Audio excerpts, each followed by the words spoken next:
Nathan Cole had not slept in 3 days. He sat in a metal chair inside a cold room deep underground, somewhere below the Nevada desert, and he stared at a screen that showed him something he could not fully understand.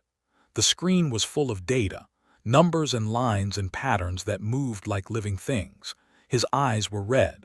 His coffee was cold, but he could not look away. He was 44 years old. He had spent his entire life working with radio signals. First as a student at a small college in Montana, then as a researcher at a university in New Mexico, and finally as the lead signal analyst at a small government station that most people in the world had never heard of. His job was simple in theory. He listened to the sky. He waited for something unusual. He had been waiting for 22 years and nothing had ever come. The sky had always been quiet. Just noise and static, and the natural sounds that stars and planets make when they burn and spin and drift through the dark. Until now. The signal had arrived at 3:47 in the morning on a cold Tuesday in October. Nathan had been on duty alone. The station was small, just a handful of people who took turns sitting in front of the screens through the night. He almost missed it. The signal came through on a frequency that no one used, a dead channel that had not shown anything interesting in years. But something made him look. He could not say later why he had turned his head at that exact moment. Maybe it was luck. Maybe it was something else. But he looked, and there it was. It was so clean, so perfectly structured, that his first thought was that someone was playing a joke. A student somewhere with too much time and too much skill, sending a fake signal to see if anyone would pick it up. But then Nathan checked where the signal was coming from, and his hands went cold. It was not coming from Earth. It was not coming from any satellite or any station or any piece of human technology. It was coming from very far away, from somewhere beyond the moon, beyond the sun, from somewhere that made his chest feel tight when he looked at the numbers on the screen. He called his boss, a man named Roger Dunn, who lived 30 minutes away and who answered the phone on the second ring because he had not slept well either. Nathan told Roger what he had found, and Roger told Nathan to stay where he was and not touch anything. Then Roger called someone else, and within 2 hours the room was full of people Nathan had never seen before, all of them wearing serious faces and none of them telling him what was going on. Nathan sat in his chair and watched them work and felt like a man who had opened a door and found a room he had not known was there. By morning, the signal was still there. It had not stopped. It repeated the same pattern over and over again like a heartbeat, steady and patient. The people in the room spent the whole day trying to figure out what it meant. Some of them thought it was just noise, something natural that the universe had made on its own. But Nathan knew it was not noise. Noise is random. Noise does not repeat itself in the same way twice. This signal was not random at all. Every single part of it was on purpose. Someone had made it. Someone had thought about it and built it piece by piece, the same way a person builds a sentence when they want to say something clearly. 3 days later, a woman named Laura Simmons arrived. She was tall, with short gray hair and calm eyes, and she moved through the room like someone who had done this kind of thing before, or at least like someone who had faced hard situations before and come through them in one piece. She was not a scientist. She was a diplomat. Nathan learned later that she had spent 20 years working in international relations, fixing problems between countries that thought they hated each other. She had a quiet way of talking that made people feel like she was listening to them, even when she was the one doing the speaking. Now, she had a much bigger problem than anything she had faced before, and she did not look afraid of it. Laura sat down next to Nathan and asked him to explain the signal to her in the simplest words he could find. Nathan did his best. He told her that the signal was a message. He told her it was made of math, the kind of math that any intelligent mind in the universe would understand, no matter what language that mind thought in. He told her that it was definitely not made by a human being or a human machine. Laura nodded. She did not look afraid. She looked the way a doctor looks when she has just gotten a result she was not hoping for but was not surprised by either. "So someone is out there," she said. "Yes," Nathan said, "and they want to talk to us." Nathan looked at the screen for a long time before he answered. "I think they want us to know they are there. What they want after that, I do not know yet." The world did not find out right away. The government kept the signal secret for almost 2 weeks while a small group of scientists and diplomats worked day and night to understand it. They brought in experts from every field they could think of. Mathematicians, physicists, linguists, even a few historians who knew about how human beings had first learned to write and speak. Most of them agreed on one thing. The signal was an introduction. It was the equivalent of someone knocking on a door and saying, "I am here. I am friendly. Can we talk?" The decision to respond was not easy. There were people in the room who argued that humanity should not answer at all. They said that if something out there was powerful enough to send a signal across that much space, then it was probably powerful enough to do anything it wanted, and talking to it might just make things worse. They compared it to a small animal making noise in a forest full of larger animals. Sometimes the best thing you can do is stay quiet and hope nothing notices you. There were others who said the opposite. They said that if something was trying to communicate, the worst thing you could do was ignore it. If a neighbor knocks on your door, you do not pretend you are not home. That only makes the neighbor knock harder, or worse, start to wonder what you are hiding. Laura Simmons listened to both sides for 2 days. She sat in the back of the room most of the time, not saying much, just watching and thinking. Then on the third morning she walked to the front and made the call. They would answer. Not with anything complicated. Not with anything that could be misunderstood. Just a simple signal that said, "We heard you, we are here, and we are paying attention." The response they sent back was made of the same kind of math the original signal had used. It said, "We hear you, we are here, we are listening." Nathan wrote the code himself, his hands steady for the first time in a week. When the message went out into the dark, he felt something strange in his chest. It was not fear. It was not excitement exactly. It was something closer to the feeling you get when you open a door and find a hallway you did not know was there, a hallway that goes on further than you can see. The answer came back 14 hours later. This time the message was longer, much longer. It took the scientists 3 full days to decode it. When they did, Laura called a meeting in the same cold underground room where it had all started. She stood at the front and told everyone what the message said. The room was very quiet when she finished. Some people looked at the floor. Some people looked at each other. Nathan looked at the screen and thought about all the years he had spent listening to the sky and how the sky had finally answered back. The beings who had sent the signal called themselves the Vorath. They were not like humans in any way that mattered. They did not have bodies the way humans did. They did not come from one single planet.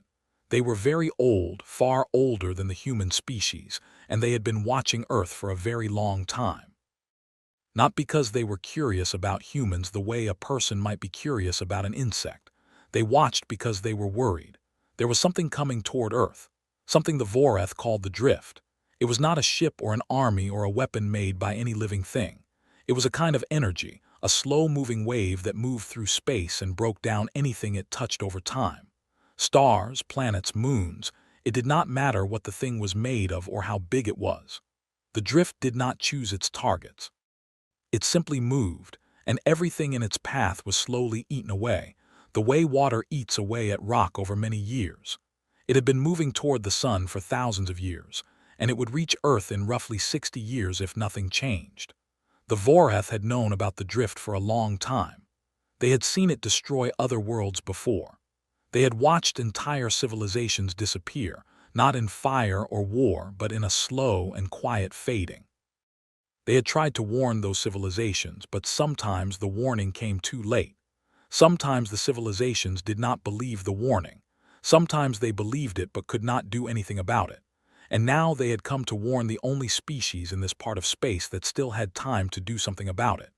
Nathan Cole sat in the back of the room and listened to all of this, and he felt the ground shift under him. Not physically.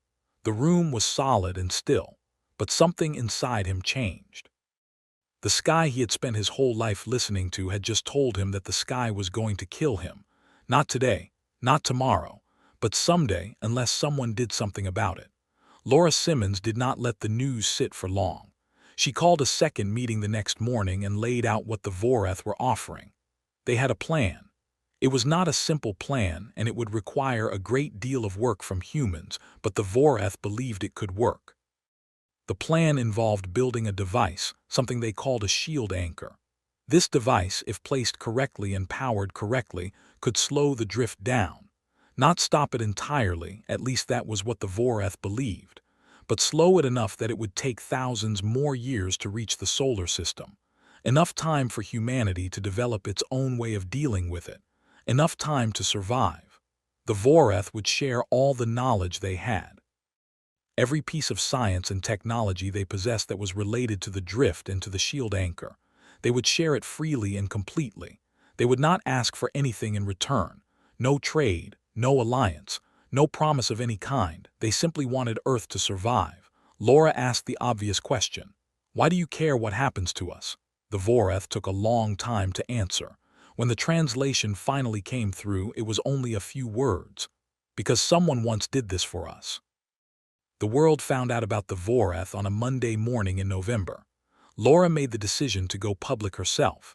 She did not want it to leak out through rumors or through someone talking to a reporter. She did not want someone else to tell the story wrong or in a way that would cause panic before people had a chance to understand what was really happening. She stood in front of a camera in a plain room in Washington, and she told the truth. All of it. The signal, the Voreth, the drift. The offer of help. What happened next was not what anyone expected. There was fear, of course. There was panic in some places. People in cities around the world stood in the streets and shouted and cried and did not know what to do with themselves. There were governments that did not believe any of it and said the whole thing was a trick, a lie told by one country to gain power over the others. There were people who said the Voreth were demons or gods or machines and that Laura Simmons was lying and that the signal was fake. For about a week, it felt like everything was falling apart. But then something shifted. It was not sudden. It did not happen all at once. It was more like a tide going out and then coming back in. People started to talk to each other, not just about the fear, about what to do next. Scientists in different countries began sharing their work openly, without holding anything back, without worrying about who would get the credit. Engineers who had never met each other before started calling each other on the phone and building teams and working on the problems the Voreth had described. It was slow and messy, and sometimes people argued badly. But it was real. Something was happening that had not happened before in human history. People were working together because they had to and because they wanted to. A man named David Park was one of the first engineers to volunteer. He was 38, from a small town in Ohio, and he had spent most of his career building power systems for the military. He was not famous. He was not especially brilliant, at least not in the way that people usually mean when they use that word. He could not do math in his head the way some people could. He was not the smartest person in any room he walked into, but he was good at solving problems. He was good at looking at something that was broken and figuring out how to fix it. He was good at making things work when everyone else said they could not. And he was stubborn in a way that other people sometimes found annoying, but that turned out to be exactly what was needed. David flew to a new facility that had been built in 3 weeks in the Arizona desert, a place where the best minds from dozens of countries had gathered to start working on the shield anchor. He walked into the main lab on his first day and saw hundreds of people hunched over screens and blueprints and machines, all of them trying to figure out how to build something no human being had ever built before. The noise in the room was constant. People talking, machines humming, keyboards clicking. It sounded like the inside of a beehive. He found a quiet corner, sat down, and started reading the files the Voreth had shared. The files were dense and difficult. Some of the science in them was beyond what any human had ever understood before. It took David 4 days to get through them. He did not sleep much during those 4 days. He ate when he remembered to eat. He drank too much coffee and his hands shook a little, but he kept reading. When he finished, he sat very still for a long time, thinking. Then he stood up, walked to the front of the lab, and said to the room, "I think I see a way to do this, but we are going to need a different kind of power source than the one in these plans." The room went quiet. Everyone looked at him. A woman named Susan Oberg, who was leading the engineering team, walked over and asked him to explain. David did. He talked for 40 minutes, drawing diagrams on a whiteboard with his hands moving fast, and by the time he finished, Susan was nodding slowly, her arms crossed, her eyes sharp. "Show me the math," she said. David showed her the math. It checked out. Susan Oberg was 45 years old and had been an engineer her whole life. She had built bridges and dams and systems that kept power flowing to millions of people. She was not the kind of person who showed her feelings in front of others. She kept her face calm and her voice steady, even when things were going badly. But the people who worked with her knew that she cared deeply about the work and about the people doing it. She pushed everyone on the team to do better than they thought they could. She did not tolerate excuses, but she also did not tolerate cruelty. If someone on the team was struggling, she would find them and help them quietly without making a fuss about it. She would sit down next to them and go through the problem step by step until the person understood it. Nathan Cole watched her work sometimes when he visited the facility to check on the signal communications with the Vorath. He thought she was one of the best leaders he had ever seen, not because she was loud or forceful, but because she made people feel like the work they were doing mattered and like they were capable of doing it. The work took 2 years.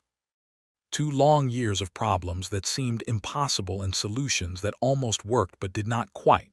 There were days when the whole team felt like giving up. There were nights when people sat on the floor of the lab and stared at the ceiling and wondered if they were wasting their time, if the Vorath had given them something that was too hard to build, if 60 years was not enough time after all. But they kept going. David kept going. Susan kept going. Nathan kept coming back to check on them and to carry messages back and forth between the lab and the Vorath. The first 6 months were the hardest. The files the Vorath had shared were written in a way that no human scientist had ever seen before.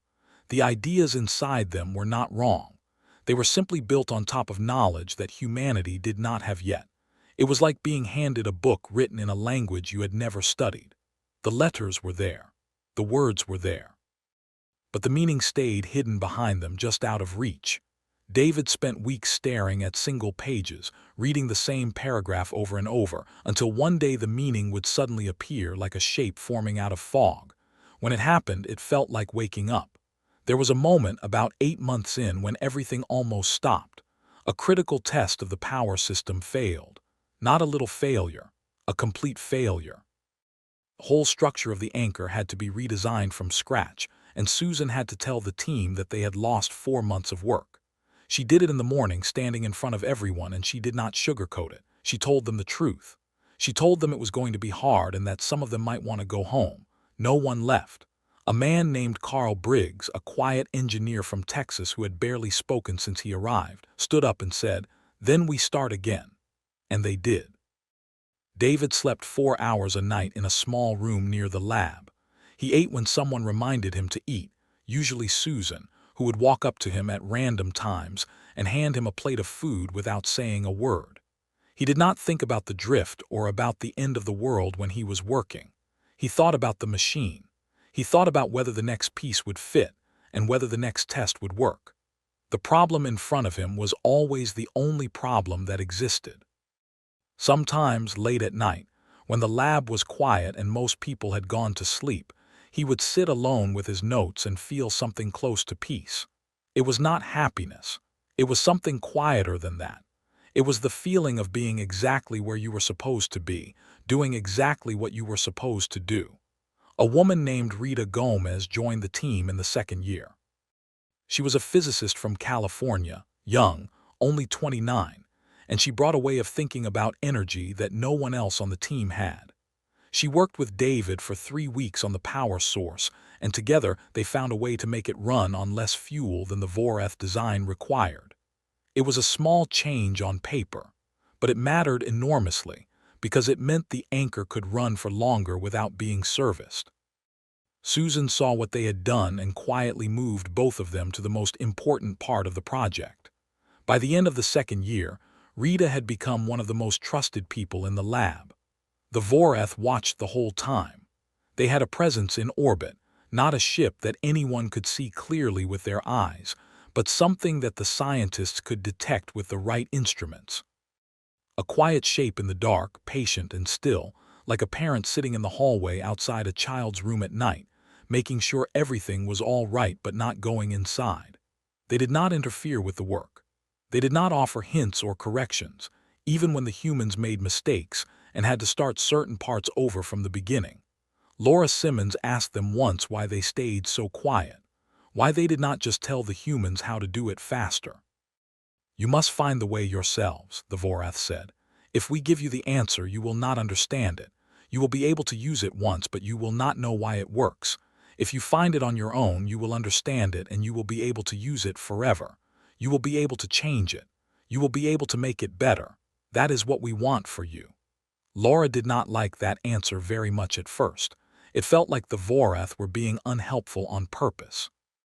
But as the months went on and the team made progress, she began to understand. Every time the engineers solved a problem on their own, they learned something. Not just the answer to that one problem, but something deeper.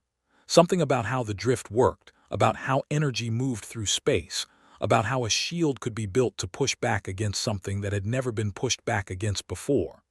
The knowledge grew inside them, the way a tree grows inside a seed.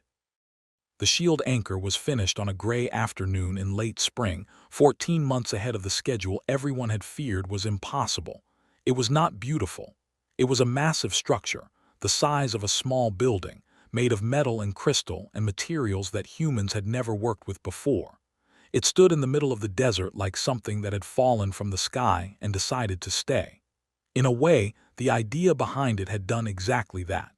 The test came on a Tuesday. Nathan flew in for it. Laura was there too, standing on a raised platform with Susan and David and about 200 other people, all of them watching a screen that showed the readings from the anchor. The air was hot. The sun was bright. No one spoke. Some people held their breath without knowing they were doing it. A few of them had been working on this project for the entire 2 years. They had given up holidays and birthdays and time with their families. They had missed their children growing up. They had poured everything they had into this machine, and now the moment had come to find out if it worked. Susan gave the order to activate it. David pressed the button. His hand was not shaking. He had thought it would be, but it was perfectly still. He had done everything he could. The machine would either work or it would not. There was nothing more he could do about it. Nothing happened for about 10 seconds. The screen showed the same numbers it had shown before. Then the air around the anchor began to shimmer. It was a strange effect, like heat rising off hot pavement on a summer day, but it was not heat, it was something else. Something that had no name in any human language. The readings on the screen began to change. Lines moved, numbers shifted, and then a voice came through the communication system, the translated voice of the Vorath, and it said one word. Yes. Nathan looked at Laura. Laura looked at Susan. Susan looked at David. David was crying. He did not seem to know he was crying. He just stood there with tears running down his face, looking at the anchor, looking at the shimmer in the air that meant the thing they had built was working. It was doing what it was supposed to do. The drift would slow down. Earth would survive. Behind him, someone started to laugh. Then someone else started to cry. Then someone started to clap, and then everyone was clapping, and the sound of it echoed across the desert like thunder. That night, after the celebrations had died down and most of the people had gone back to their rooms or their tents, Nathan Cole walked out into the desert alone. The sky was clear and full of stars. He stood there for a long time looking up. The air was cool. The anchor stood behind him, dark and solid against the night sky, and he could still feel the faint shimmer in the air around it if he paid close attention. It was not something you could see with your eyes. It was something you could feel, the way you feel the heat of a fire even when you are standing several feet away from it. The anchor was alive in its own way. It was doing its job. It had been doing its job since the moment David pressed the button, and it would keep doing it for as long as it stood. Somewhere out there, beyond what he could see, the Vorath were watching. They had come to warn humanity. They had given humanity the chance to save itself. And humanity had taken that chance and done something the Vorath had not expected. They had not just built the device the Vorath described. They had changed it, improved it. David Park had found a way to make it stronger than the original design, not by following the Vorath's instructions exactly, but by understanding them deeply enough to go beyond them. Susan Oberg had reorganized the structure of the anchor in ways the Vorath had never thought of, making it more efficient and more durable. The shield anchor they had built was not just good enough to slow the drift, it was good enough to stop it, completely, permanently. The Vorath had not told them that was possible. The Vorath had not even known it was possible. But humans had figured it out on their own in 2 years with nothing but the knowledge they had been given and the stubbornness they had always had. Nathan looked up at the stars and thought about what Laura had said to him the morning after the test. She had called him into her office and shown him the final data. She had pointed to the numbers that proved the anchor was stronger than it needed to be. Then she had leaned back in her chair and said very quietly, "I do not think the Vorath expected us to do that." Nathan had asked her what she meant. Laura had smiled, just a small smile, and said, "I think they expected us to be grateful.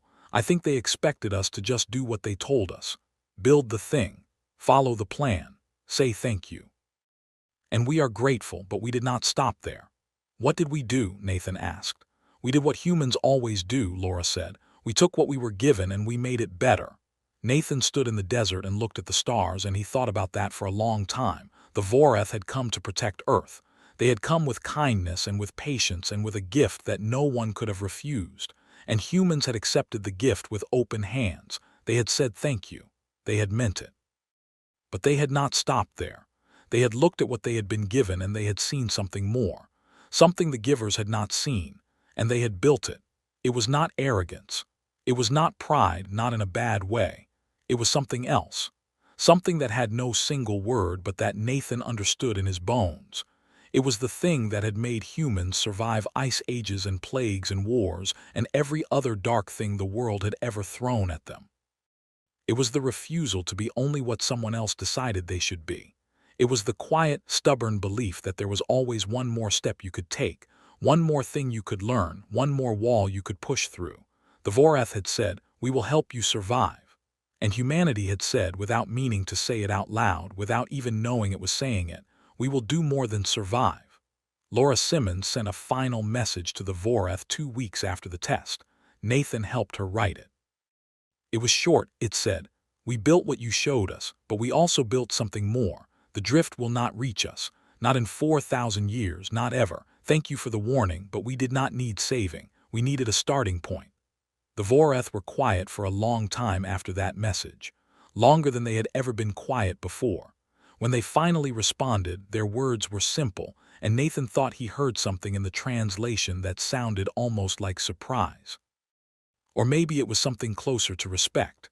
"We did not know," they said. "In all the worlds we have helped, no one has ever done this. No one has ever taken what we gave and gone beyond it. You are the first." Laura read those words and nodded to herself, alone in her office late at night, and she thought about all the people who had worked in that lab in the desert. David Park, who had cried when the anchor turned on. Susan Oberg, who had pushed everyone harder than they thought possible, and had fed David meals he would have forgotten to eat. Carl Briggs, who had stood up and said they should start again when everything fell apart. Rita Gomez, who had found a better way to power the machine when no one else could see it.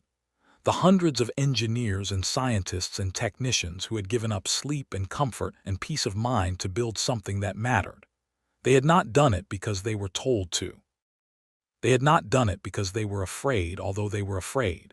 They had done it because they were human. And being human, Laura had learned a long time ago, meant that you never stayed exactly where someone else put you. You always went a little further. You always found a way to do more than was asked. The Vorath had come to Earth to protect a small and young species from a danger that was too big for them to face alone. And they had been right to worry. The danger was real. The drift was real. Without the warning, Earth would have had no chance at all. But the Vorath had made one mistake. A small one, maybe not even a mistake exactly, more like a blind spot. They had looked at humanity and seen a species that needed help. They had not looked closely enough to see what kind of species it was. The kind that, when you gave it a hand up, did not just climb to where you could reach. It climbed past you. It kept going. It found places you had never been. Nathan Cole went back to his work the next morning, the same way he had gone back to work every morning for 22 years. There were still signals to listen to. There was still a sky full of unknowns. The Vorath were still out there, and there were other things out there too, things humanity did not know about yet. The universe was large and old and full of surprises, good ones and bad ones, and most of them had not been found yet. He sat at his desk and turned on his screen, and the familiar glow of the data filled the room.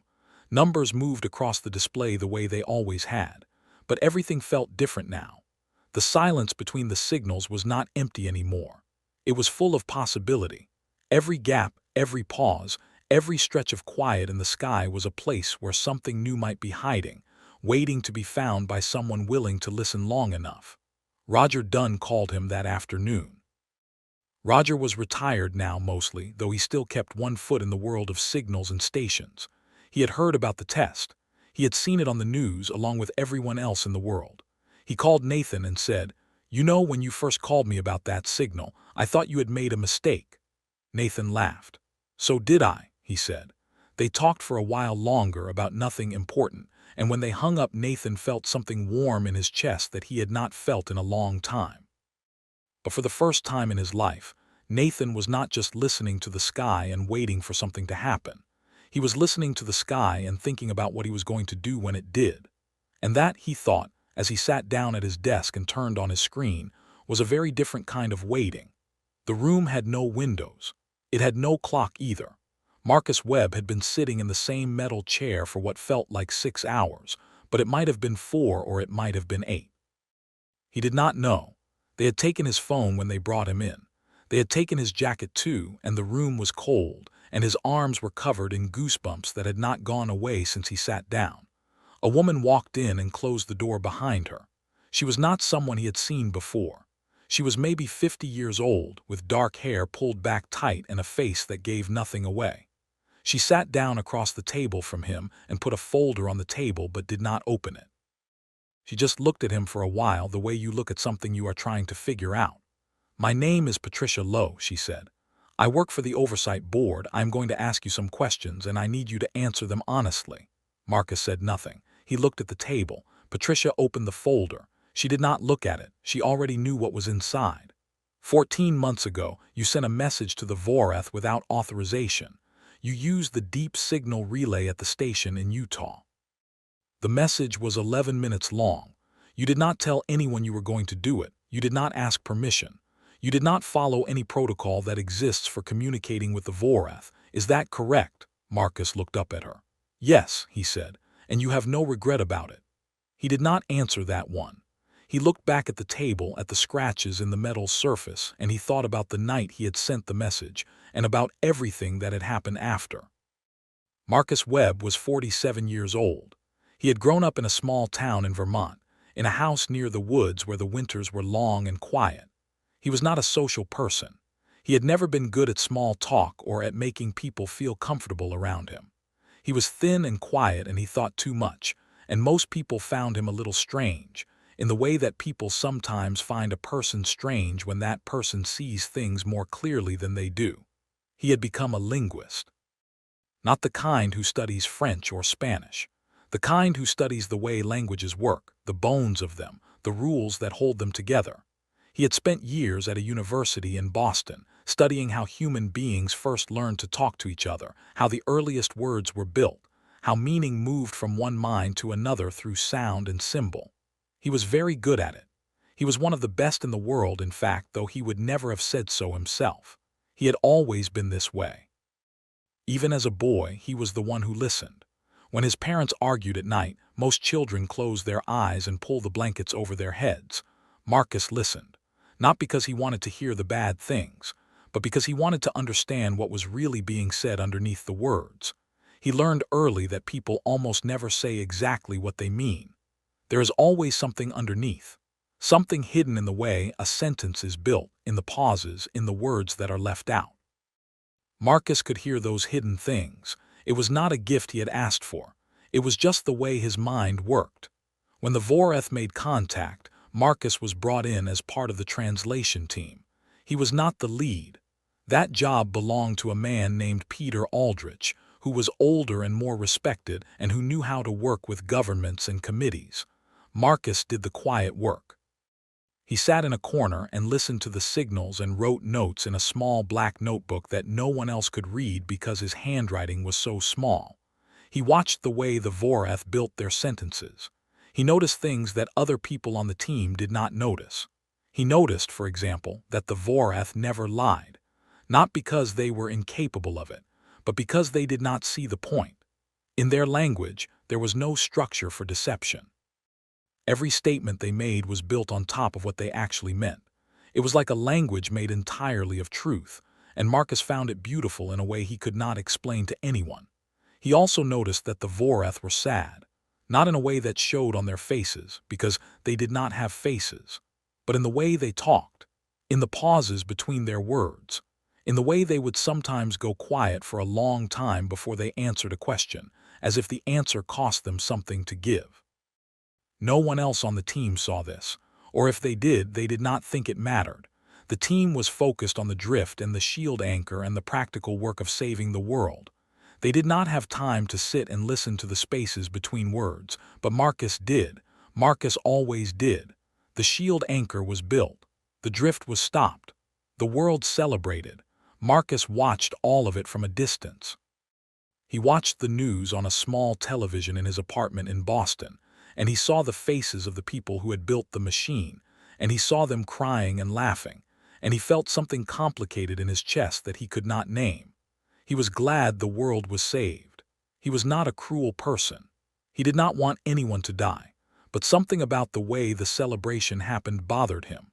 It bothered him the way a wrong note bothers a person who has perfect pitch. Most people would not hear it, but he heard it.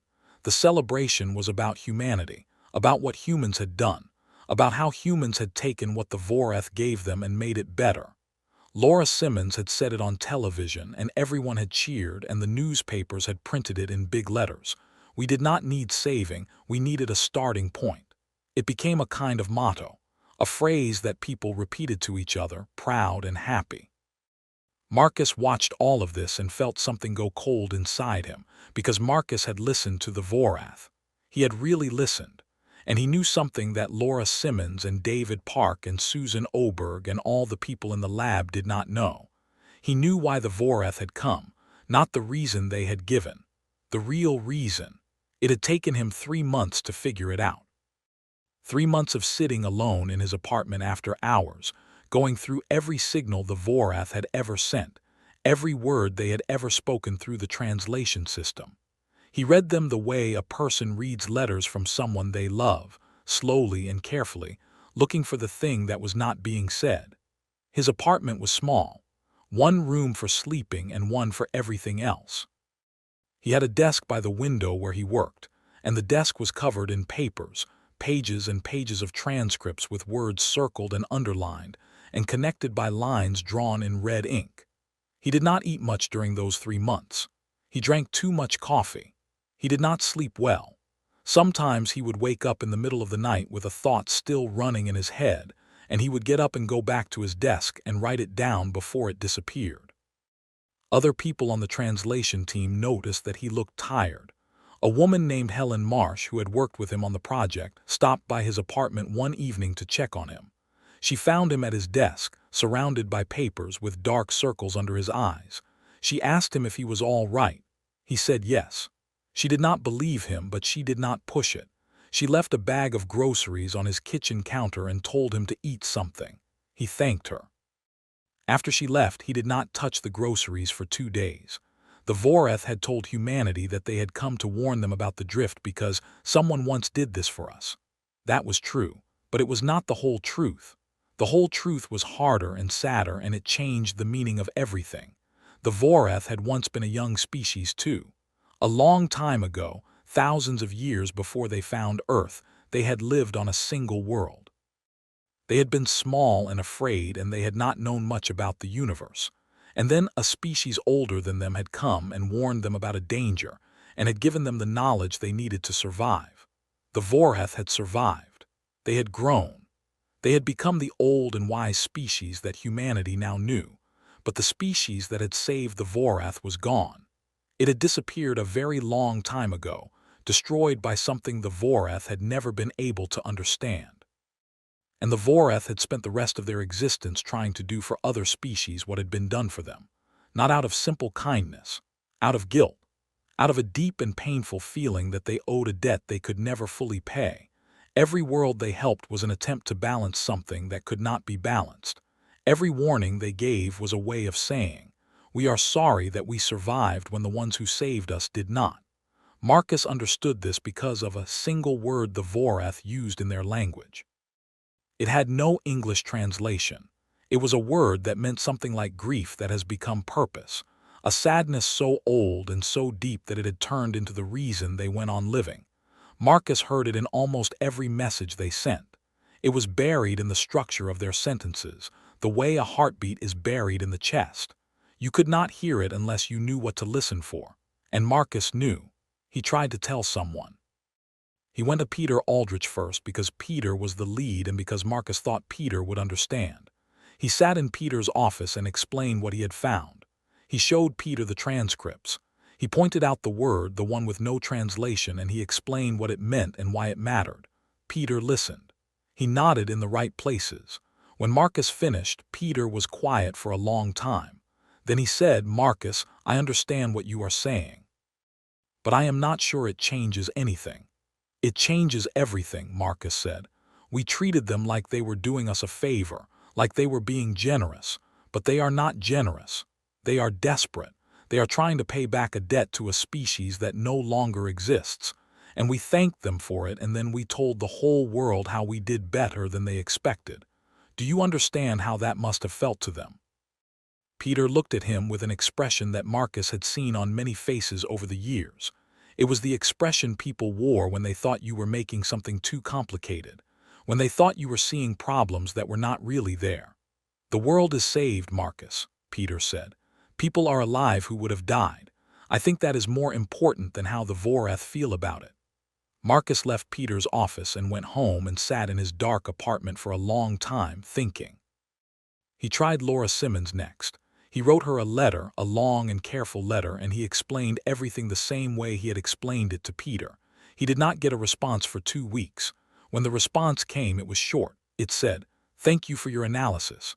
I will pass it along to the relevant people. In the meantime, please continue your work as normal." That was all. Marcus read the letter twice and then put it down on his desk and stared at the wall. He did not make the decision right away. It took him 4 months.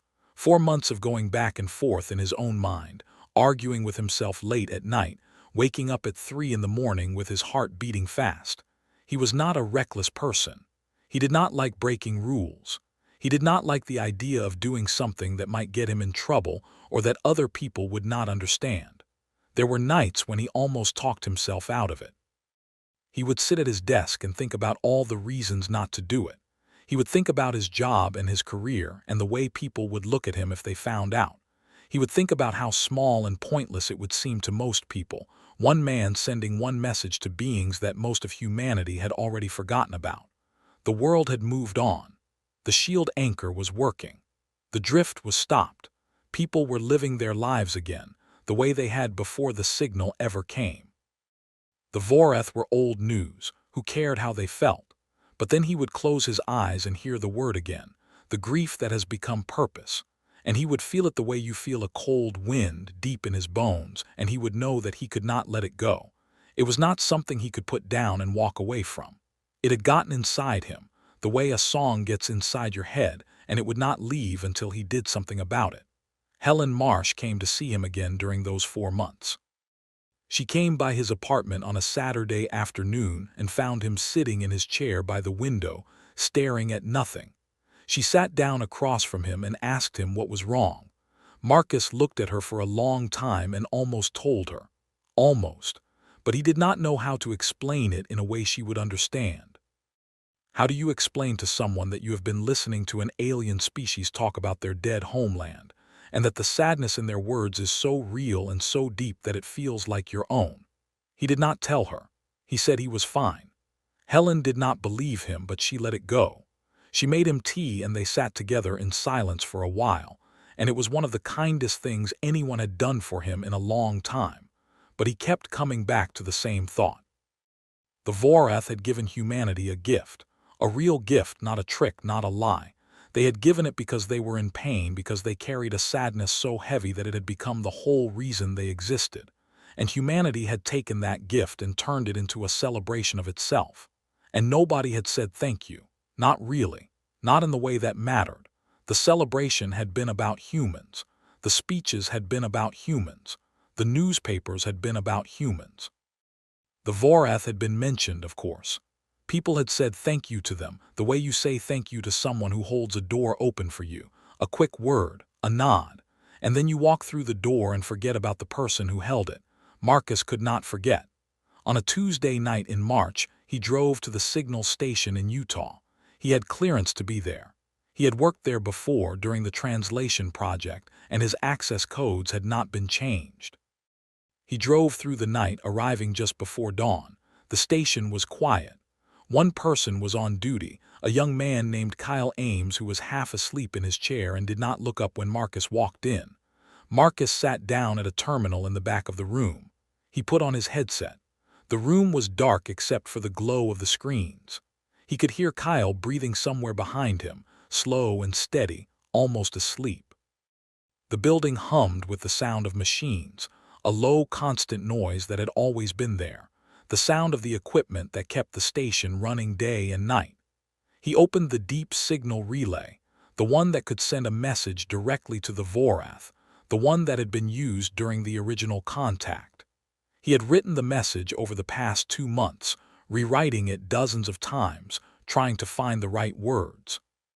He had written it in the Vorath language, using their structures, their grammar, their way of building meaning. He had included the word, the one with no translation, the grief that has become purpose. He had used it carefully in the right place, the way you place a single flower in a room where someone is grieving, not to fix anything, just to say, I see this. I know this is here. He read it one more time before he sent it. His hands were not shaking. He had expected them to shake. He had expected to feel afraid, but he did not feel afraid. He felt calm, the way you feel calm when you have made a decision and you know it is the right one, even if you cannot explain why to anyone else. He pressed the send button and watched the signal leave. The message was not an apology on behalf of humanity. Marcus knew he had no right to apologize for an entire species. It was not a complaint either. He was not angry at anyone in particular. It was something else. Something harder to describe. It was an acknowledgement. A simple, honest statement that said, we see you. We see what you carry. We see the sadness in the way you talk, and we know what it means, and we are not going to pretend it is not there. He told the Vorath that he had found their word, the one they used when they talked about the species that had saved them long ago. He told them that he understood what it meant, and that he was sorry no one on Earth had understood it sooner. He told them that the celebration, the pride, the feeling that humanity had done something great, all of it was real and none of it was wrong. But he also told them that it was not the whole story. The whole story, he wrote, was that the Vorath had come to Earth carrying a wound that had never healed, and humanity had not seen the wound. And that was not a small thing. That was the kind of thing that mattered, even if no one else thought it did. He ended the message with a question, a simple one. He asked the Vorath if they were all right. The response came back in 3 days. That was fast, much faster than usual. The Vorath normally took weeks or months to respond to human communications, but this time they answered in 3 days, and the message was long. Marcus read it alone in his apartment, late at night, with the lights off and only the glow of his screen lighting his face. He read it 3 times. Then he closed the screen and sat in the dark for a long time. The Vorath had not expected anyone to notice. In all the worlds they had helped, in all the civilizations they had warned and guided and given knowledge to, not one of them had ever looked at the Vorath and asked if they were all right. Not one of them had ever heard the word. Not one of them had ever understood the sadness that lived inside the way the Vorath spoke. The Vorath thanked Marcus, not in the polite way that humans say thank you. They thanked him the way you thank someone who has given you something you did not know you needed, something that was not food or shelter or knowledge, but something deeper, something that had to do with being seen. They also told him something else, something they had never told any other species. They told him about the world they had come from, the one they had left behind a very long time ago. They described it in detail, the way the sky looked, the way the ground felt under them when they were young, the sound of the wind through the trees that no longer existed. They described the color of the water in the rivers and the way the light changed in the afternoons. They described small things, the kind of things you remember from a place you loved, the kind of things that do not matter to anyone else but that live inside you forever, quiet and warm, like a fire that never goes out. They had never shared this with anyone before. They shared it with Marcus because he had asked, and in sharing it something shifted. Something that had been locked tight for a very long time began, very slowly, to open. Marcus read those descriptions and felt something break open inside his chest, not painfully, more like a door that had been stuck for a long time finally giving way. Of course, they found out what he had done. It was not hard to find. The signal relay kept logs of every message that was sent through it, and someone on the oversight board noticed the unauthorized transmission within a week.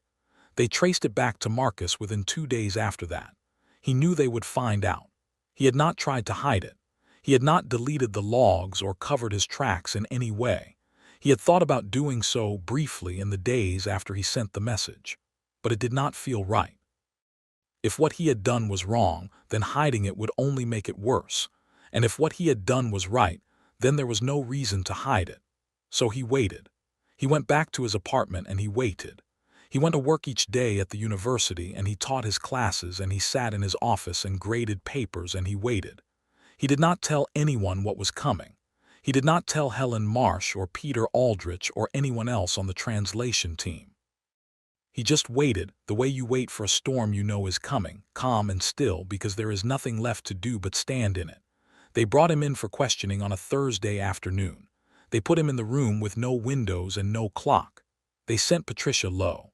Patricia asked her questions. Marcus answered them honestly. He told her exactly what he had done and why. He told her about the word, about the grief that has become purpose, about what he had learned from the Vorath's response. He told her all of it, clearly and simply, the way he had been trained to explain things. He did not defend himself. He did not try to make it sound like something it was not. He just told the truth, the whole truth, and let her decide what it meant. He noticed that Patricia listened the way he did, not just to the words but to the spaces between them. She watched his face when he talked. She watched his hands. She was trying to understand not just what he had done but why. And Marcus respected that. It was a rare thing being listened to properly. He had spent most of his life not being listened to properly, and it felt good in a quiet way to finally have someone who was really paying attention. Patricia listened. She did not interrupt. When Marcus finished, she closed the folder and looked at him for a long time. "You understand," she said, "that you broke about a dozen protocols, that you communicated with an alien species without authorization, that you shared information about our internal discussions, specifically the fact that your concerns were raised and dismissed." "Yes," Marcus said, "and you understand that some people are going to say you did a dangerous thing." "Yes." Patricia was quiet for a while. Then she said, "The Vorath have been in contact with us since your message. They have been unusually communicative, more so than at any point since first contact. They have shared information voluntarily that we did not ask for. Scientific information, historical information, things that will take our researchers years to work through." She paused. "Some people on the board think that whatever you did, it opened a door that was closed before. They think the Vorath trust us more now than they did a year ago." Marcus looked at her but said nothing. Patricia leaned forward slightly. "I am not here to punish you, Marcus. I am here to understand what happened. And I think I do understand it, but I need to hear you say one thing." "What thing? Do you think what you did was right?" Marcus thought about it for a long time. He thought about the Vorath and their sadness. He thought about the word that had no translation. He thought about the response they had sent him, the one where they described their old world, the trees and the sky and the ground. He thought about how no one had ever asked them before. "I think," he said slowly, "that it was necessary. Whether it was right, I am not sure. I only know that someone needed to do it. And no one else was going to." Patricia Lowe went back to the board and gave her report. She told them what Marcus had said, and she told them what she thought. She thought Marcus was not dangerous. She thought he was not reckless, even though what he had done looked reckless from the outside. She thought he was someone who had seen something that mattered and had acted on it because no one else would. She also told them something else. She told them that in all her years of interviewing people, people who had broken rules and done things they should not have done, she had never met anyone who seemed so completely at peace with what they had done. Marcus had not looked guilty. He had not looked defiant. He had looked calm. He had looked like a man who had done the one thing he knew he had to do, and who had done it well, and who was ready to accept whatever came next without complaint. That, Patricia told the board, was not the face of someone who needed to be punished. That was the face of someone who needed to be understood. The board debated for 2 days. Some members wanted Marcus charged with a crime. Others wanted him left alone. In the end, they did neither. They gave him a quiet warning and told him not to communicate with the Vorath again without permission. Marcus agreed. He did not argue. He went back to his apartment in Boston and sat in his chair by the window and watched the rain fall on the street below. It was April. The trees were just starting to get their leaves. Everything looked new and green and alive, the way it always did in spring. But Marcus did not feel new. He felt tired, not the kind of tired that sleep fixes, the kind of tired that comes from carrying something heavy for a long time and finally setting it down. 3 months later, Marcus got a letter. Not an email, a real letter printed on paper, delivered to his apartment by hand. There was no return address on the envelope. Inside was a single sheet of paper with a short message written on it in neat, careful handwriting.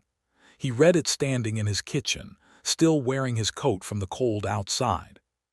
He read it once, and then he read it again, and both times he felt the same thing, a slow warmth that started somewhere behind his ribs and spread outward, like sunlight coming through a window after a long gray winter. The message was from Laura Simmons. Laura was not the kind of person who wrote letters to people she barely knew, but she had read Patricia's report. She had read it carefully, the way she read everything, and she had understood what Marcus had done and why. And she had done something she almost never did. She had changed her mind about something. The letter said, "I read your report. I read the Vorath's response. I have been thinking about it for weeks. I think you were right to do what you did. I think we owed them more than we gave them. I am sorry we did not see it sooner. I am sorry I did not listen when you tried to tell me." It ended with one more line, "Keep listening. It is what you are good at." Marcus read the letter twice and then folded it carefully and put it in a drawer. On a warm evening in June, Marcus drove back to Utah. Not to the signal station this time. He drove past it and kept going, out into the desert where the road turned to dirt and then turned to nothing at all. He parked the car and got out and walked for a while, until he was far enough from any building that he could not see one anymore. Just desert in every direction, flat and brown and endless, and above it a sky that was turning from blue to orange as the sun went down. He sat down on a flat rock and looked up at the sky. The air was warm and dry and very still. There was no wind, no sound at all, except the occasional click of small stones cooling as the temperature dropped. It was the kind of quiet that you cannot find in a city, the kind that is so complete it almost feels like a sound itself. Marcus sat in it and let it fill him up.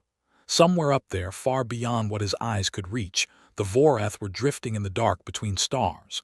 He did not know exactly where they were. No one did. They moved slowly and quietly, the way they did everything, and they did not always tell anyone where they were going. They had been doing this for thousands of years, moving from one part of the universe to another, looking for species that needed help. It was what they did. It was what they had always done. It was the reason they went on existing. Marcus thought about the word again, the grief that has become purpose. He thought about how it felt to carry something like that, a sadness so old it had become a reason to keep going. He thought about how the Vorath had carried it for thousands of years, helping species after species, world after world, never being thanked in the way that actually mattered, never being seen. And he thought about how strange it was that one man in a small apartment in Boston had been the first to hear it. He had not done anything special. He had not been brave. He had not been clever, not really. He had just been paying attention. He had been doing the one thing he had always done, the one thing his mind had always done without being asked. He had listened. And in listening, he had heard something true.